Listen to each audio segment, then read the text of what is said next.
Welcome to Space Matrix. Please subscribe and hit the bell icon for more updates. Tonight, we're diving into a global drama with $26 trillion at stake. The resources hidden beneath the South China Sea. The US is making a bold move, backing the Philippines in a tense standoff with China. This isn't just about two countries, it's about who controls vital shipping lanes and the rules that govern the world. After years of ups and downs, the US and the Philippines are now closer than ever, united by a common challenge. Washington is promising military aid and joint patrols, sending a clear message: America is back in the Pacific. The stakes? Not just oil and gas, but the freedom of international waters and the survival of the Philippines' economy. For the US, keeping these lanes open is crucial for global stability. For the Philippines, it's about defending their rights and resources. This alliance is a stand for international law over brute force. The world is watching as the US commitment is tested, and China's next move could reshape the 21st century. The South China Sea is more than a body of water. It's the world's maritime superhighway. Trillions in goods pass through here every year. If one nation controls it, global trade could grind to a halt. Beneath the waves lies a fortune in oil and gas, a lifeline for countries like the Philippines and Vietnam. For millions, these waters mean food and jobs. Fishing here feeds entire nations. When China blocks access, it's not just politics, it's families going hungry. The sea is also a military prize. Whoever controls it can project power across Asia. For the US, stopping any single power from dominating is a core interest. For China, control means regional supremacy. That's why this sea has become the world's most dangerous chessboard. The fight here is about energy, food, and the balance of power. China's ambitions are clear. Just look at its artificial islands, now bristling with runways and missiles. The Nine-Dash-Line claim covers nearly the entire sea, overlapping with the rights of neighbors like the Philippines and Vietnam. In 2016, an international tribunal rejected China's claims, but Beijing ignored the ruling. Instead of open warfare, China uses gray zone tactics. Coast Guard and militia boats swarm, harass, and intimidate. These actions keep tensions high without crossing into outright war. For smaller nations, it's a direct threat to their sovereignty and future. The fear isn't just about losing resources, it's about losing independence. That's why countries like the Philippines are turning to the US for help. The region is on edge as China tries to rewrite the rules. The stakes: freedom or domination in Asia's most vital waters. For the Philippines, this isn't distant news, it's daily life. Filipino fishermen are chased from their own waters by Chinese ships, losing their livelihoods.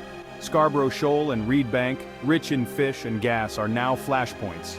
China blocks Philippine exploration, demanding joint ventures on its terms. The Philippine Navy is outmatched, facing constant harassment at sea. Every supply run to remote outposts risks confrontation. This pressure has united Filipinos, fueling demands to defend their rights. The government is modernizing its military and seeking stronger alliances. The South China Sea struggle now defines the nation's identity. It's a fight for survival, sovereignty, and dignity. The US has stepped up, invoking its 1951 Mutual Defense Treaty with the Philippines. Top officials now say an attack on Philippine forces in the South China Sea will trigger US defense commitments. This isn't just talk. America is sending patrol boats, aircraft, and training to modernize the Philippine military. Joint military exercises are bigger than ever, showing unity and readiness. The US now has access to key Philippine bases, boosting its regional presence. This allows rapid response to any crisis and strengthens deterrence. America is also rallying allies: Japan, Australia, the UK, and France, for joint patrols and freedom of navigation operations. These moves send a message: the world won't accept China's unilateral claims. The US aims to isolate Beijing diplomatically and raise the cost of aggression. This alliance is more than symbolic, it's a real growing force. The balance of power in Asia is shifting.